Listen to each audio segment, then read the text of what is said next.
Wednesday. Happy Wednesday to you. I'm trying to get me some lunch on here, y'all, to be honest with you. I had to come home. What am I looking for? I had to come home to meet with a couple of contractors for some bids, right, on some work. And ironically, the one came early, and I end up talking to him through the Ring doorbell. I'm making me a taco, by the way. The Ring doorbell, right? Let me get the sour cream out. And I'm gonna go with him. And to be honest with you, if I was in shape, I about could do the stuff cheaper. What I'm gonna have him do, because I told him I had someone else to cut the yard. He did give me actually a cheaper bid on even getting the yard cut.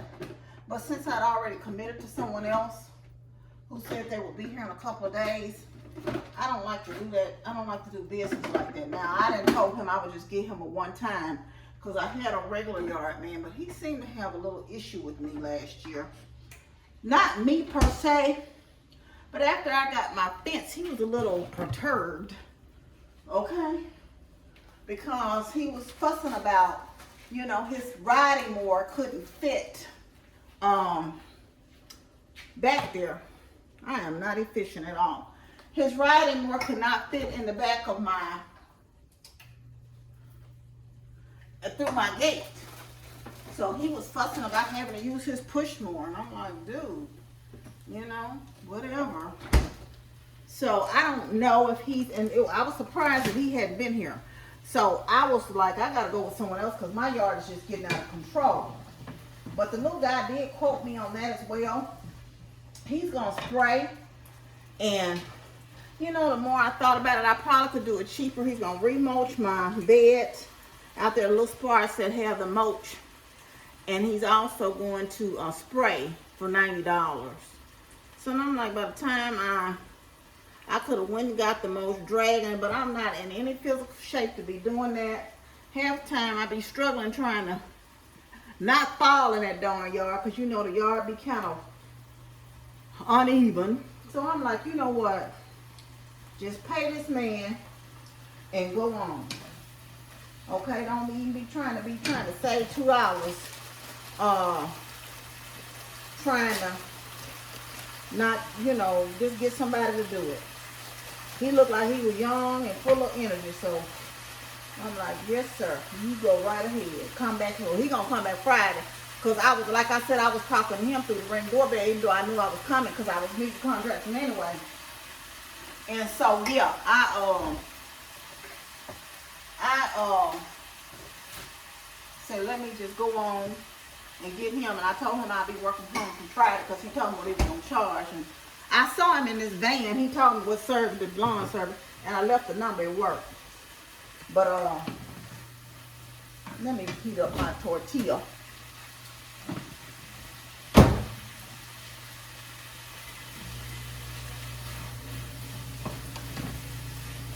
I could have heated the meat up in the microwave, but I like it on the stove a little bit better. Heat up my little microwave. I do like the tortilla on the stove too, but I ain't doing all that. I'm gonna cut up some lettuce here. It looks like my lettuce trying to go bad. It was old, so I see. I went on and put the trash can down on the street, and I saw this guy going around the neighborhood. He got him 2 nice pieces of furniture. And to be honest with you, if I had some strength or something, I would have got that headboard that was down there for my spare bedroom. But he got a headboard and a dresser and a chair on the back of his truck. And he rides through the neighborhood. Probably gonna refurbish it and get it together, I guess. But anyway, you just cutting this lettuce up a little bit finer here.